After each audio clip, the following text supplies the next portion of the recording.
I'm going to attempt that on my video. It's Steve Hargadon. This is the Connected Cafe, and we're now in week 3, if you can believe it, of Cafe Conversations. The first week was a short week, to be sure, but these have turned out to be really, really fun. So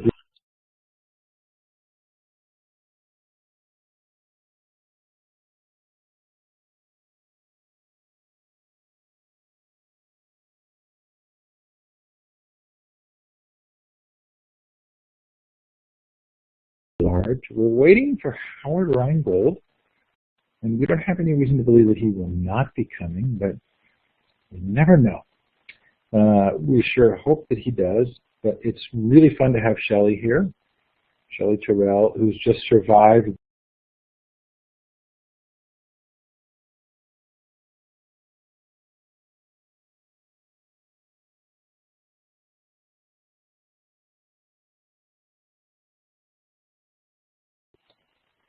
So there's so much going on with Connected Educator Month. Ed Connector is this really cool program that Mark Sylvester and his crew have put together. Mark sometimes joins us for the cafe. If he comes, we'll let him say a word about that. The book clubs are going. We've got badges. We've got the cafe. And we sure hope you're finding some fun things to do. Well, how busy a day was it today, Connected Educator-wise? Were there a lot of activities? Did people attend events today? While you're putting that in the chat, we'll let you indicate where you're participating from. Look for the star to the left of the map. Double click on it. Click on the map. Give us a shout. Who's in Brazil? Lou. That must be you.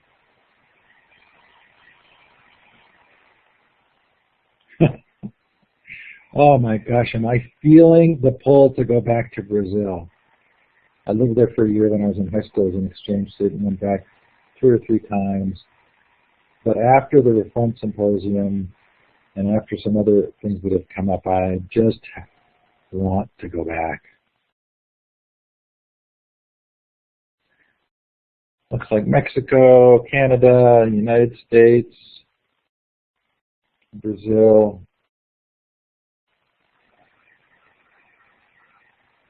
Yeah, I am not going to Rio for the World Cup. I can tell you that much. That's a promise.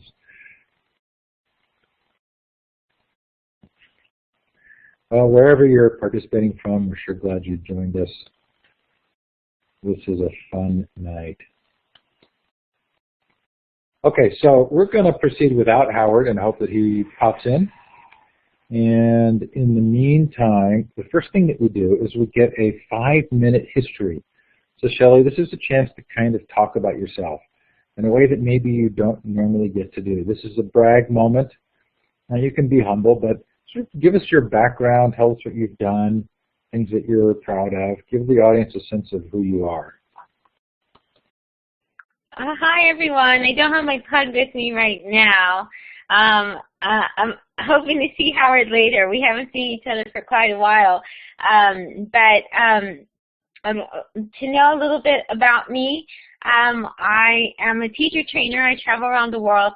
I have students, mostly online. I teach a variety of different open online courses. I've been doing this for 4 years.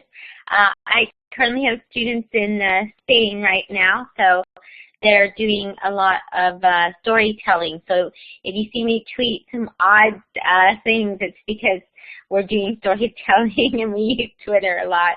I do also a lot of open online professional development. It kind of goes hand in hand. I like to think of myself as a curator of free professional development for teachers. I do travel a lot. I've been to 26 countries. I tend to travel at least 1 to 4 times a month.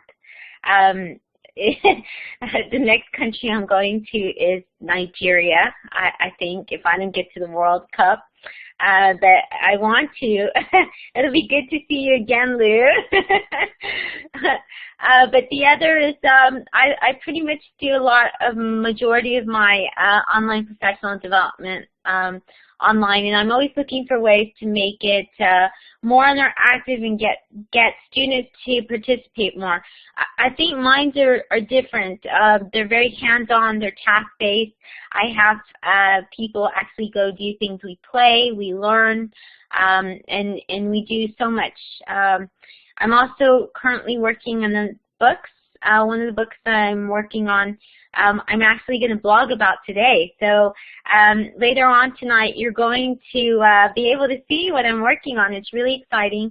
I have redesigned the ebook, so it's going to be free. It's going to be part of the 30 goals, so you'll get that absolutely free. So I don't know what else to say about me.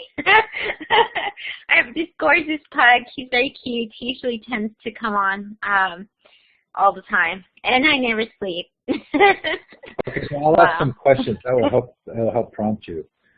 So, teaching courses online, without going into any kind of detail, can you make a living doing that? That's a very good question. Yes, it depends.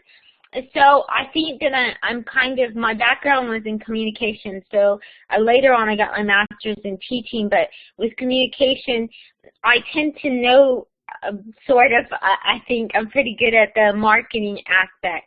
Oh, Howard, yay! Good job, Howard. But so mine do, because people ask me to come now, and they ask me to, like Spain or something like that, and they'll say, we need you to teach our students. And right now there's so many online courses with colleges and things like that, and they need online professors. And so I've gotten a lot of my jobs because they see the little short YouTube clips I do. So yes, you can make a living out of it, and I've been very blessed that I haven't had to ask for any jobs. I've just been given them for the last 4 years. So Howard, we're in the middle of a short bio of Shelly, and then we'll trade places and let you do the same. We're just delighted you're here. There's no worry about being late. That you're here is the big hooray. Okay, so Shelly, why so much travel? If it's online teaching, what takes you to 26 countries? Some of my projects I don't get paid for, but I do because I love them. The 30 Goals Challenge is one of them. But the teachers who join, they've done so much, and so a lot of times what will happen is they'll ask me to be a keynote at a conference or give a workshop for 5 days or a month. So I always say yes, because I think it's really important to have that face-to-face, and I love online technologies. But what I also love a lot is when I get to meet the people that I've actually been able to work with, and I just think it's amazing, and I get to know their kids, and I always ask to stay with them if it's possible. So a lot of times you won't see me at a fancy hotel. I don't usually like to be in them. I usually like to hang out with the teachers, and I love it because I get to go on these incredible adventures. Last time I went through the Galilee and all of that in Israel with a bunch of the teachers who just took me. So I really love doing that. I think it's just amazing to be able to travel and see the people you work with. Okay, last question before we turn to Howard. Shelly, what's something that you did that people don't give you credit for or don't know that you started it? Oh, wow. I have no idea. I think one of the things is this, I don't know if it's hard to even say that it is a credit thing, but I think that when I came online, I like to say that I've made it more open and friendly and engaging for teachers. When I came on the internet, on Twitter, and I think a lot of teachers, don't realize this kind of history. I'm very inclusive, but when I was first on, people were not inclusive. There's a lot of people that wouldn't give me the time of day, actually. They wouldn't tweet with me. They wouldn't anything. I would ask them questions, and they wouldn't help at all. And I saw this, and I thought, that's really awful for educators to be like that. And so I thought, I'm going to make it different. I'm going to change the platform and make it to where it's more of a community. And I think that's one of the great things about you is you make everything so inclusive and in the community, but it wasn't always this way. 4 years ago, teachers did not interact this way. So, you have to create online projects and movements. EdChat, that's one of the things we created for this. 30 Goals is one of the things I created. RsCon, all with the help of people. I didn't do this alone, but other people as well. So that's one of the things I think that a lot of people just don't understand is that history, that it wasn't always you could jump in and anyone could just jump in. They would look at your numbers and they would kind of, I don't know. Howard is going to put us both to shame on this, but I'm going to, Howard's timeline is much longer. But I remember starting Classroom 2.0, and it's no exaggeration. Some of the biggest name bloggers literally skewered me online. Really negative, nasty blog posts. And I can remember how sort of all caps angry the blogosphere felt at the time. It was almost like to get attention you had to say something really negative or nasty. And it seems almost impossible to believe at this point, but I mean, I can remember people were really angry that the Classroom 2.0 was something terrible. And, nobody ever comes back and apologizes for that, do they? I guess some do, but... Okay, let's go to Howard. Howard, a good 5-minute introduction to you, your work, your history, and maybe something you don't get credit for that people should know.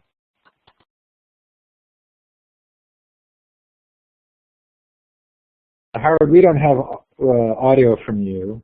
Is your mic turned on? You're a pro at this, so maybe your configuration's not set up yet. Howard has that look of two screens. I'm going to make his picture bigger, but it looks like he's looking at two different screens there, right?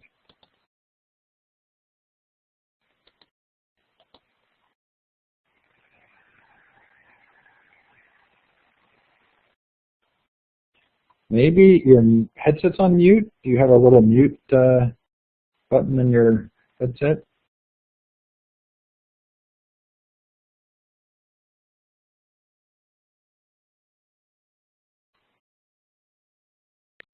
Oh my God! Steve, I've been using this platform for so long, and I forgot to click on talk. This is what I call a teachable moment. When I do this in front of my students, I say, you're not really on the technological edge if you aren't falling off it fairly often. So, my apologies, but that's how you learn things. What I was saying that you didn't hear was how thrilled I was when I heard that it was going to be Shelly Terrell. The very opposite of her story is that when I first started asking around about how you use social media in learning, there were a few people who were so helpful to me. Shelly Terrell, foremost among them. You, Steve Hargadon, foremost among them. I'd have to say Kathy Davidson and Will Richardson were also very helpful too. But, I interviewed Shelly about personal learning networks a while back. I put the URL in the tab there. So thank you, Shelly. I can't imagine anyone who's so dunderheaded that they wouldn't engage with you online. So anyway, quick introduction to me is that I was a writer in a room with a typewriter and a telephone and a library card when I got a modem in the 1980s, and I've been fascinated by it ever since, and have ended up, somewhat unintentionally being a longtime participant observer in how media have developed from the very slow black and white text-only days to what we're doing right now. I often say it's like I started out with a horse and buggy, and now I have my own 747. It's pretty amazing. So along the way, I've written a lot of books. I wrote a book called The Virtual Community in 1993, Smart Mobs in 2001. Most recently, in answer to the question, is all this digital stuff any good for us, I wrote a book called Net Smart, which was published last year. And about 9 years ago, it occurred to me that students were more and more immersed in what is now called social media, but they weren't really studying the issues that arise from our use of these media in college. So that's when I started teaching, and it only made sense if I'm teaching about social media to use social media. And I think a combination of just being interested in what was going on with my students and honestly willing to listen to them, and the way I think the proper use of social media for learning kind of flattens the hierarchy. The teacher becomes less of the god, and the community becomes more important. I've become more and more interested in and involved in the use of social media and learning. So that's a quick bio. So I'm going to say just up front, I'm one of the devoted members of the Howard Rheingold fan club. So I've tried to buy all of Howard's old books just so I have them, so sort of like a little shrine to Howard Rheingold. There's so much that's not in that history. Before we move on, we're going to do some other fun stuff tonight, though. Howard, how's the peer learning project going? Well, I think I have a history of, for better and for worse, thinking a little bit too far ahead. So, I had a site called Electric Minds in 1996 that was social media and user-generated content 10 years too early. So I think without a doubt, everybody who is participating in this knows that right now there are 500 teenagers uploading how-to videos to YouTube. There's just simply no doubt about it. I don't know how many people saw 60 Minutes this weekend about the high school kid who discovered a new test for pancreatic cancer in high school, and he said, well, I mostly use Google and Wikipedia. So there are people out there, so many of them, and I don't really have the data to say whether they skew young or not, who are not afraid to go out and learn, given all of the resources that are available now. There were always libraries. Not everyone had access to a really good one. No library has what the World Wide Web has on it, and no library is really a tool for publishing your own blog or creating a personal learning network. So without a doubt, the tools are out there, and what some people are calling open learning certainly is spreading in the school systems. It's kind of radical to say there are circumstances in which we can dispense with the teacher and figure it out for ourselves. We can all be the teacher, and that's kind of the future of peer learning that I was looking at. So the Pedagogy Project, I'll put that, if you go to pedagogy.org, you'll see that there's a handbook completely created from volunteers who I did not know before I put out a call for them, for peer learners. So I'm interested in catalyzing that. The MOOC conversation has sort of sucked all of the attention out of the many conversations that you and others are fostering around all the many ways that we can learn online. There's not one medium and there's not one pedagogy. I understand that institutions need to fit things into their view of the world, but I'm interested in what people are doing out there creating their own institutions. Long answer to a short question. No, but I really want to drill down on this when we get to the next section of the program, because it feels like there's a shift in how we think about leadership and how ideas get transmitted and the role of institutions, and that shift is really interesting because it has an impact on which ideas spread. And the MOOC is this classic example, right, of something that started out, the CMOOC as a very constructivist, connectivist kind of activity, that then gets picked up by the institutional forces and becomes the XMOOC, which spreads widely. And how do we reconcile that meme spread with what really goes on? Okay, before we get there, because that'll be fun, all of us together get to talk about the most interesting things we've learned today. So special guests, regular guests, honored guests, all of us, what did you learn today that was really fun to learn about? And you can add this by clicking on the icon to the left of the whiteboard, the letter A that gives you the text tool, or you can put it in the chat. What did you learn today?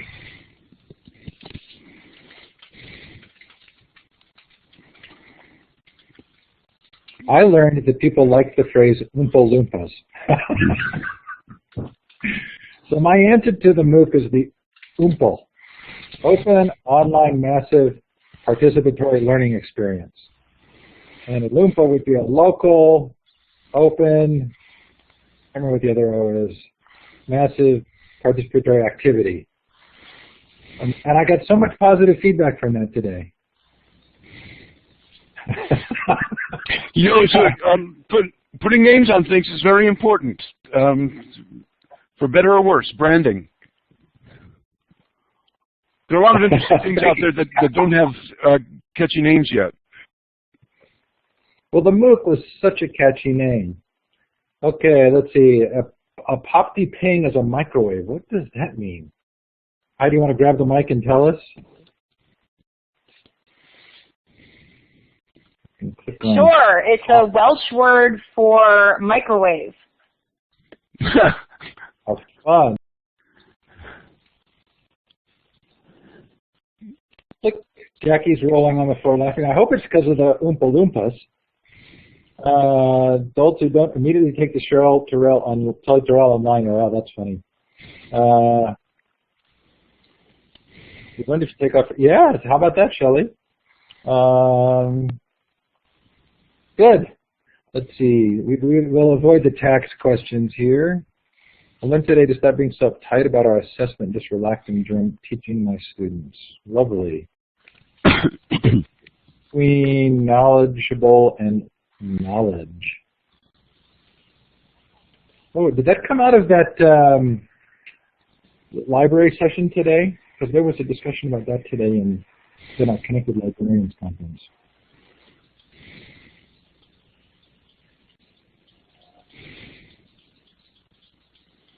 Okay, final call for great learnings today. It can be in anything, Jim. Oh, no, legible. Oh, I like that. Now, I love Howard's Pedagogy project. We were going to do a show on it. It kind of fell apart, and I have it in my active list to pull that back together. That would be a nice way for the old gang to get together, because once we basically had the handbook put together, the community sort of dispersed again. Okay. Part of our job tonight is to figure out how to promote Howard's Pedagogy project. And Shelly, if there's something you want us to work on promoting, you tell us. What do I want to work on promoting? Did you ask me that?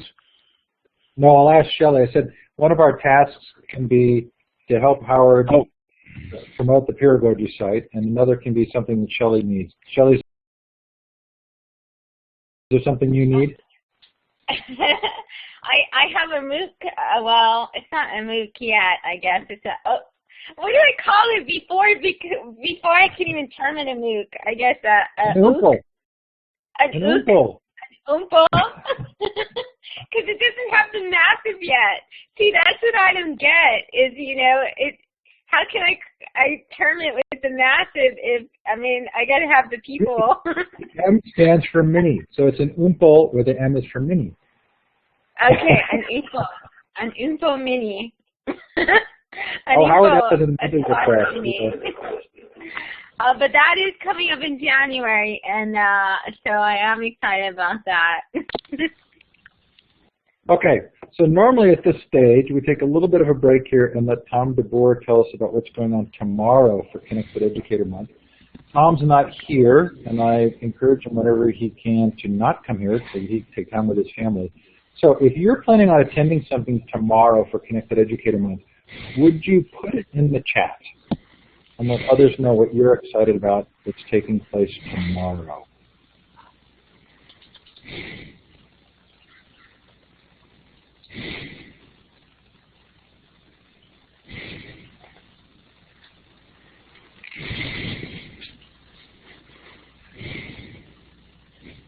I will tell you that tomorrow is Sylvia Martinez and Jackie Christine.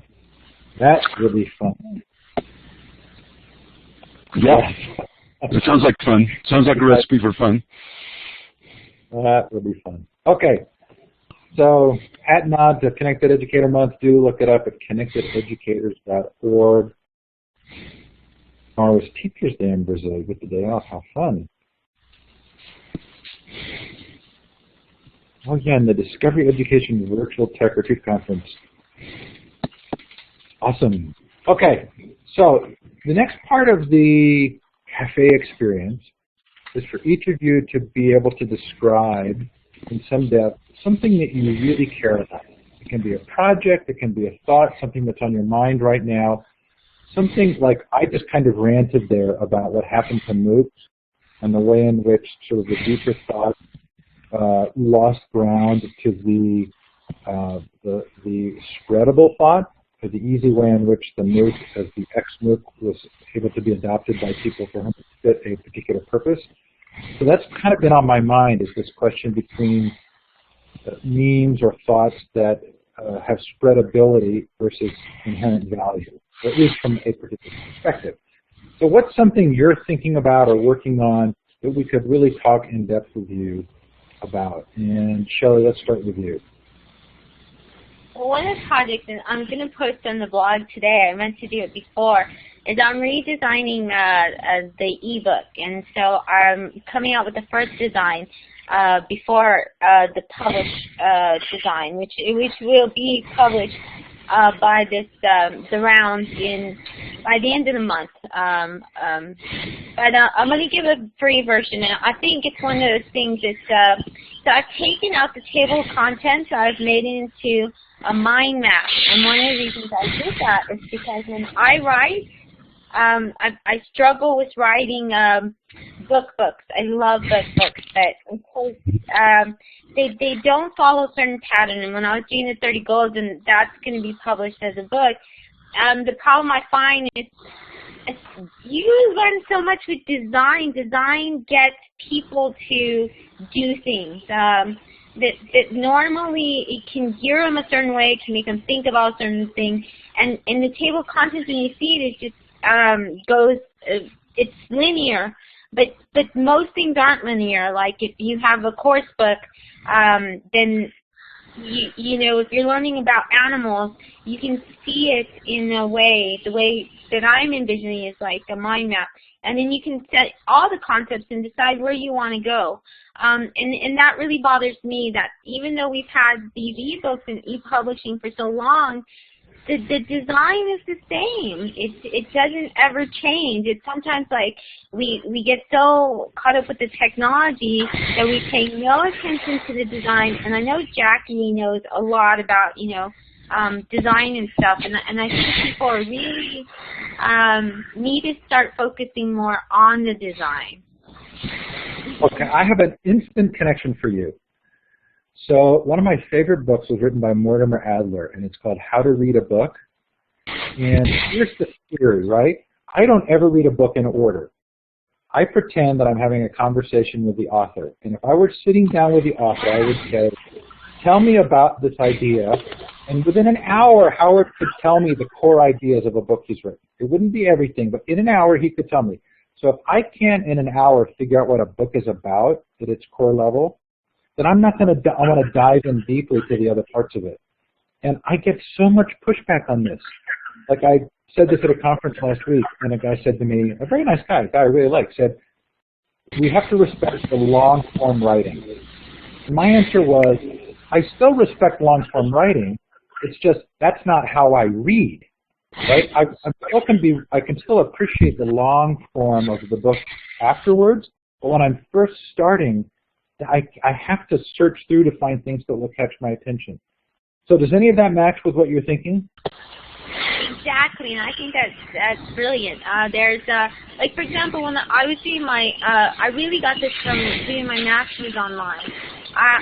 When I was doing my master's online, I had to read all these ebooks, and there's theorists that I love. I mean, I love reading theory. I'm one of those odd people that get a kick out of it. I love writing 50-page papers on it. I think it's fun. I love that stuff. What I don't like is that, when you see this theory, it's not laid out in a way that makes you get the gist of it. And that's what I think that something like a table of contents should do. That it, and that's one thing that I'm working on. When I see in my Pearl trees, I love Pearl trees, and Peggy will tell you that. She likes them too. One of the things I love about it is when you see my mobile learning one, you get the gist of it. You see, the apps for brainstorming. You see apps for this. You see implementing it. You see, if I had a cart, you see all of that right away, and you get the gist. And then you can go wherever you need to go. And I think that's what a book needs to do. I think, like, for example, especially if you're a teacher and you're using a pedagogy book, like me studying crafting and stuff, I want to be able to see it. And I want to say, this is what I'm interested in now. My students, they're having trouble, speaking with tree, diagrams or something. And I want to be able to go there. I don't want to be able to, go through all this, like, linear stuff. And it just bogs the brain down, I think. I didn't think it's very smart. Bye, Lou! Hopefully I'll see you in Brazil again. Howard, how would you riff off of Shelly's idea there?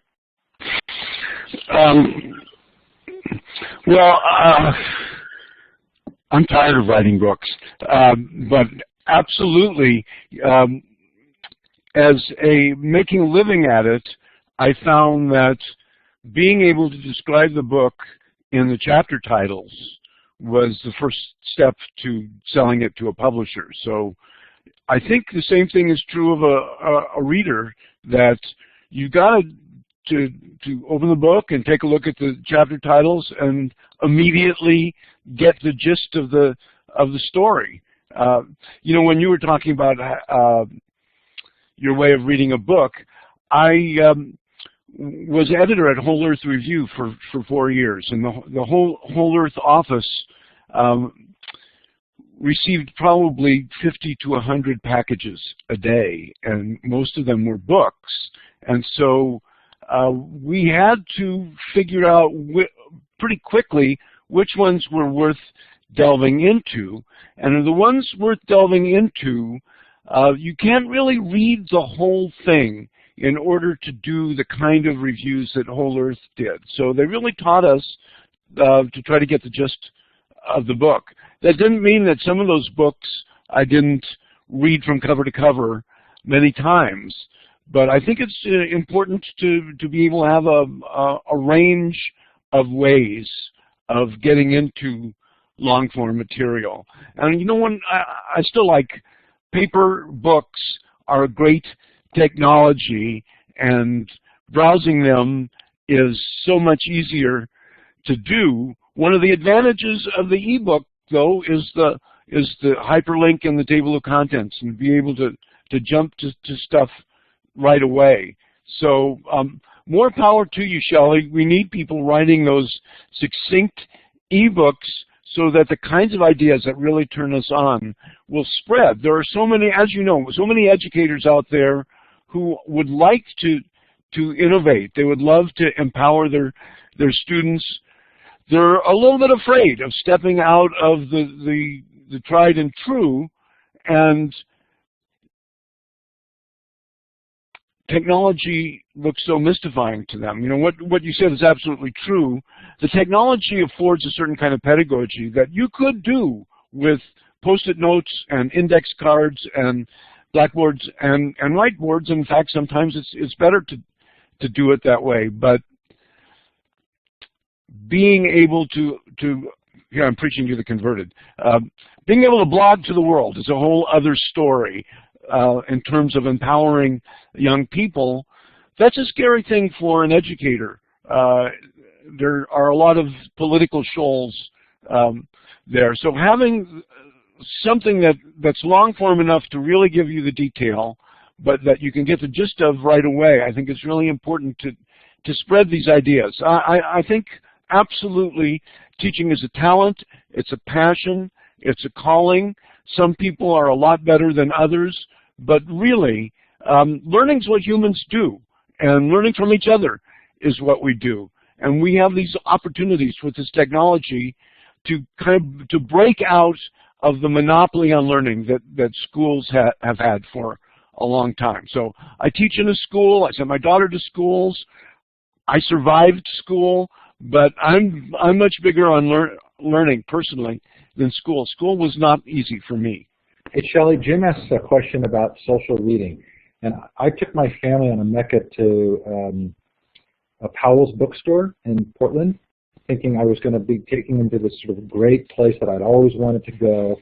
And we left after about 20 minutes because I couldn't read the reviews of any of the books.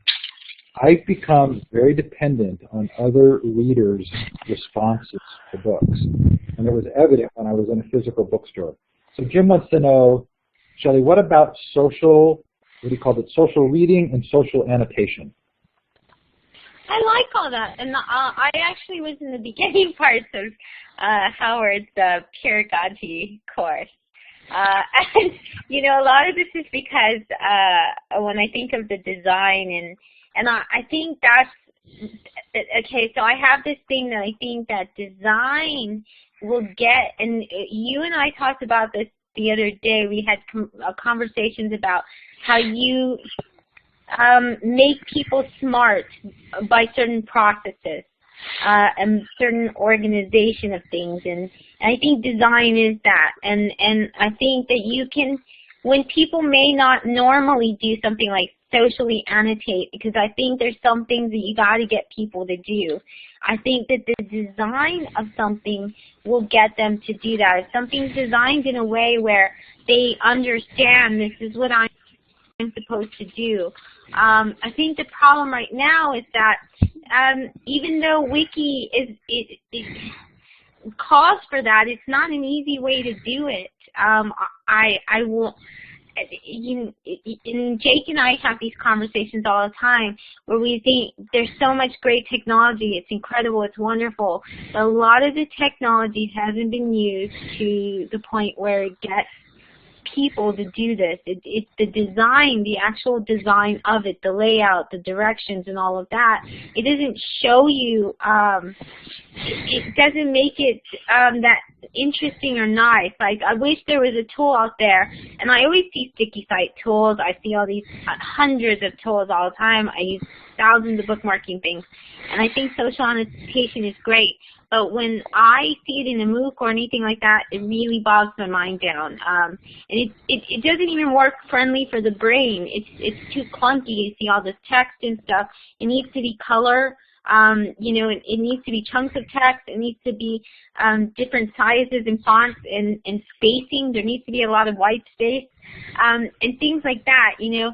So I love this idea of social annotation, but I think that it needs to be in a way that people are going to want to read it later, because I can, a lot of times I just can't go through it.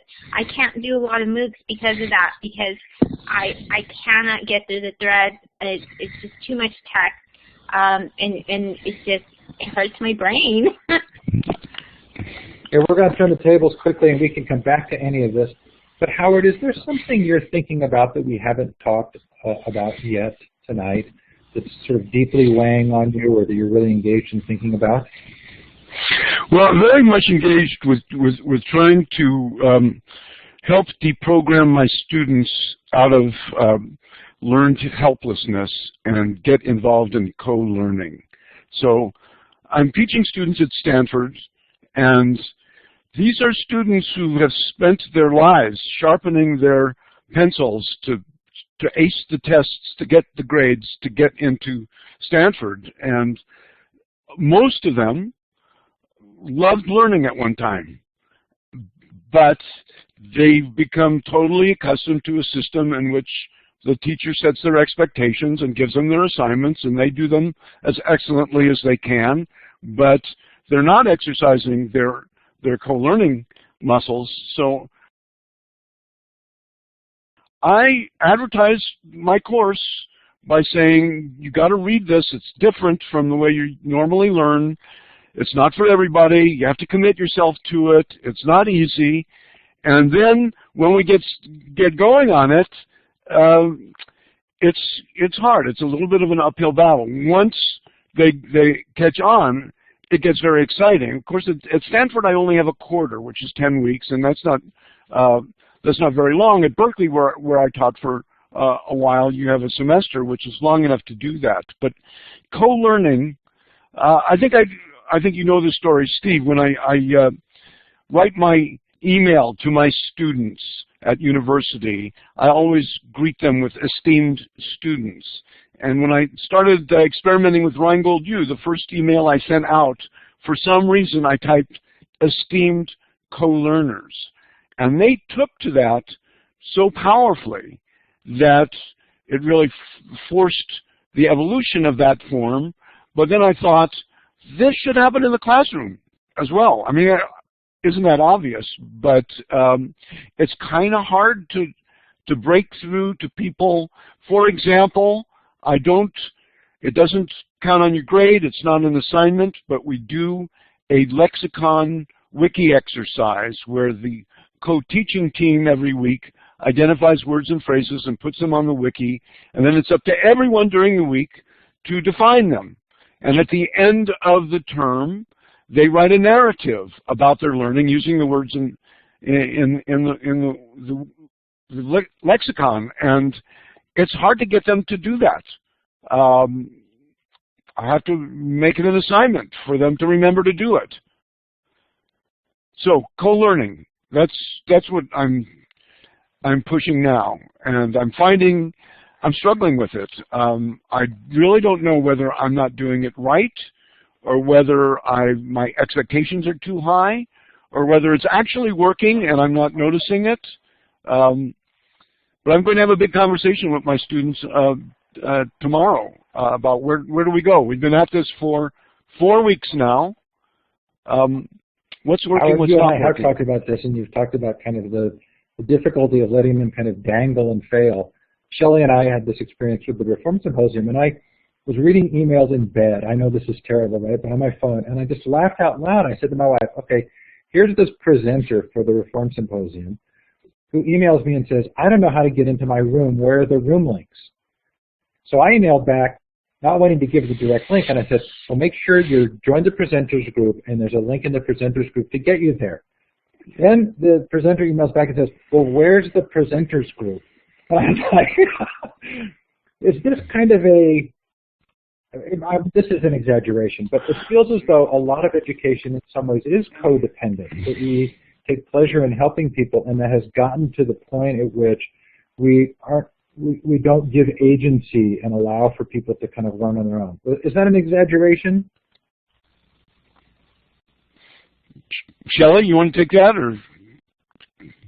Well, I mean, I have the same problem, especially I teach online. My courses are all online, and even today, my director got mad at me And so, Shelly, you stop email. You need to not email the students. You need to post it in the forum because I just felt they weren't doing the assignments and stuff, and so I went and I tweeted every one of them. I also sent an email to every one of them to say, this is what I need you to do. This is what I need, and it's hard. It's hard because I want them to succeed. I don't like giving. I don't even like grading to begin with. I don't like failing them, especially if they've already tried the other stuff. I've already gotten them to do other stuff than something minute, but it's important. Like you said, these different peer reviews. But then I feel like, they concentrate too much on the bad grades. So I think you're right. It's really difficult to get them to do these things. Sometimes I feel like a mommy, and I know that's sad that you can't be that role. So I struggle with it a lot too. Hey, Jackie Gerstein, you have the ability to take the mic. Why don't you take the mic and ask Howard about it?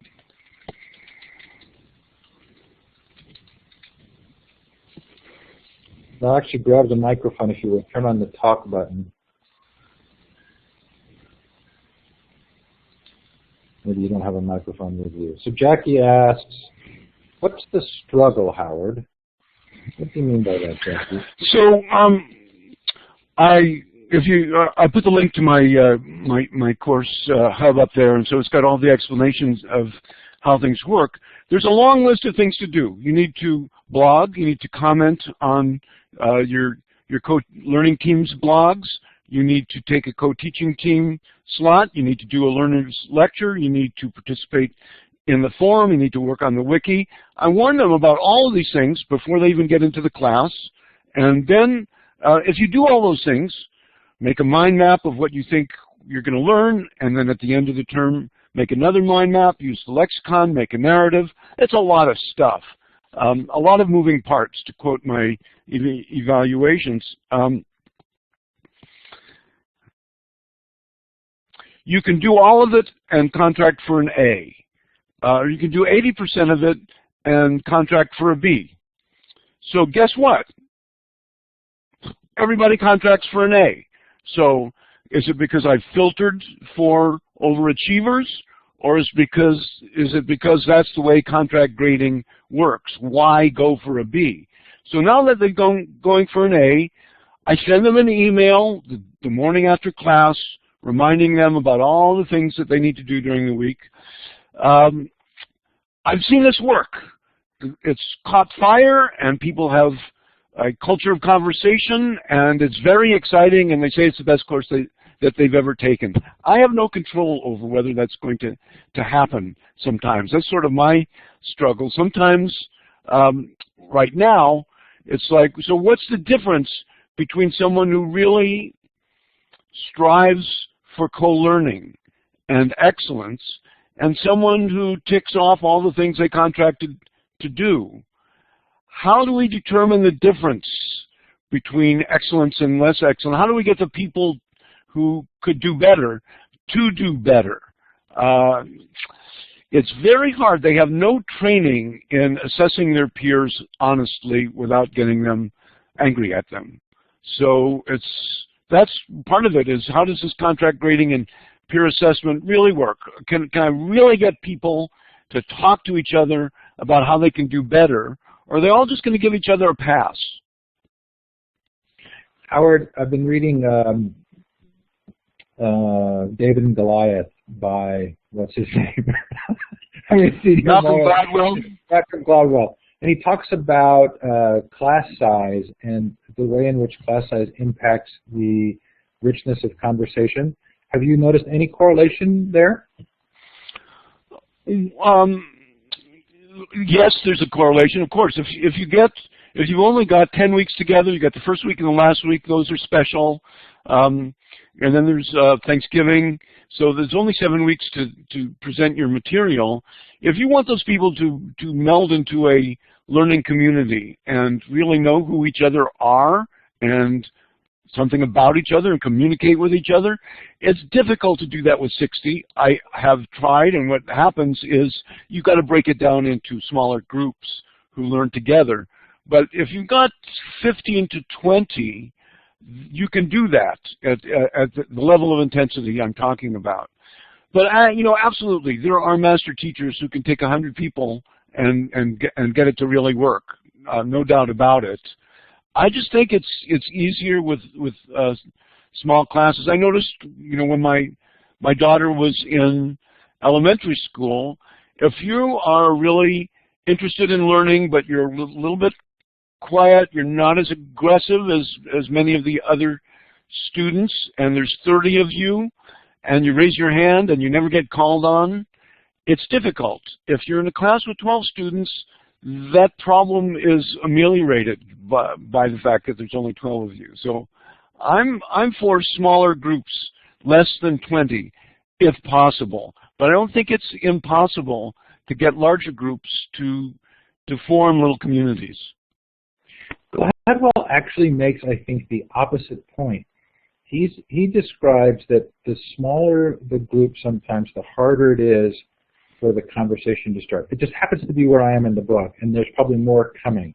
But he was actually talking about how small class sizes don't always bring out the best conversation. Okay, well, that's a Malcolm Gladwell formula. Whatever you think, actually, that's not true. Gee, a lot of that is bullshit. You know, The Tipping Point was a fantastic book that I loved, that influenced so many people. This notice about influencers. If you can find the influencers, you can go viral. You can sell whatever you want to sell. Duncan Watts, sociologist, one of the founders of network science, did clear empirical experiments to show that things do not spread through networks of small numbers of influencers. And cascades going viral, his finding was that cascades are caused by more easily influenced people influencing other more easily influenced people. So I take Gladwell with a grain of salt. He's a master writer. I don't believe everything he says. I count on you for that kind of response. Thank you. Okay, so the last 5 minutes, here's what you get to do. You get to put your Twitter handle in the chat and something that you care deeply about, and Howard and Shelly will get to pick on one of each of you to describe something that you're passionate about or ask a question. So put your Twitter handle or your blog address or even just your name and something you're thinking about that you really care about, and we'll let Howard and Shelly pick one each to respond to or to ask a question.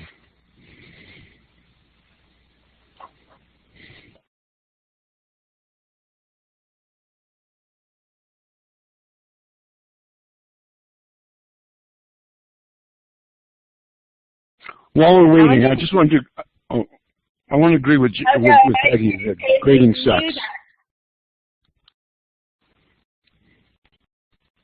So I gave an example there.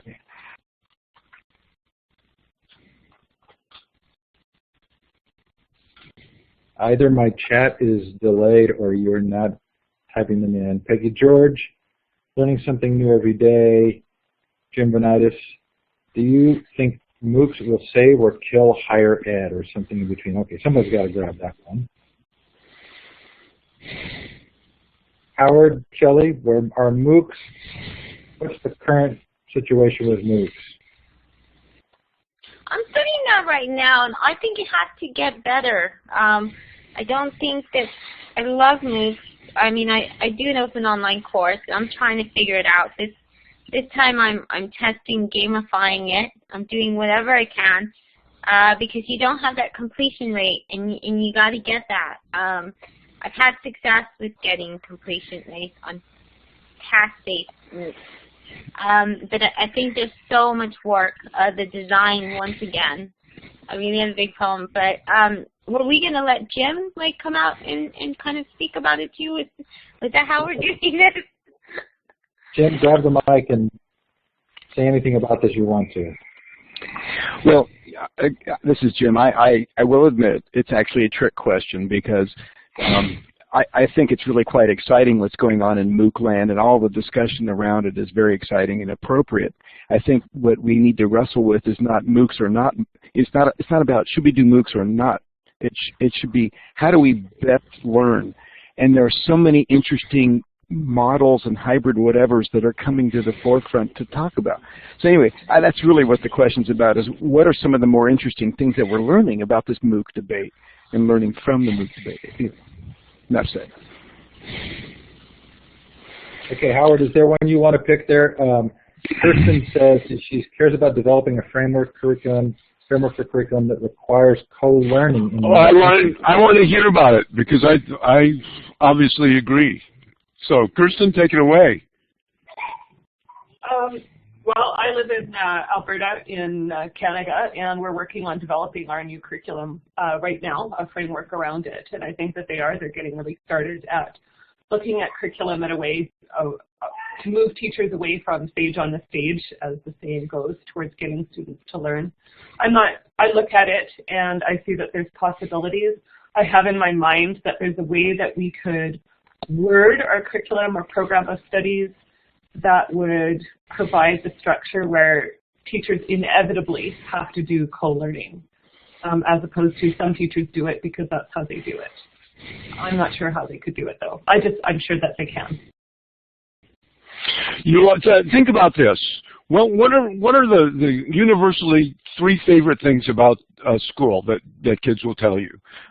They will tell you recess, they will tell you lunch, and I think that they will also tell you show and tell. So the only time when kids have any power over the learning is like 5 minutes when I get to bring the little artifact in and talk about it. So I think that there's some co-learning. It's kind of tamed co-learning in this little show and tell container that already takes place, and kids love it. Yeah, I've been doing with my students. I started about a year ago doing Genius Hour. And that's individual and co-learning, but it's student-led. And I found that that's been really empowering for my grade 4 students. And I would like to see learning look more like that. Okay, we're at the end of our time, and we do end on time. Thanks, Howard. Thanks, Shelly. This is really delightful. So fun. Love these nights. Appreciate your coming on, Howard. Thank you so much for making it. Really a lot of fun. We'll see you both later. Thanks, everybody, for coming. Have a Bye, everybody. Bye, everyone. It was great seeing you again, Howard. I was so excited. I wrote Steve really quick, and I said, yay, I get to meet Howard. We will meet one day. We will meet one day. Yes.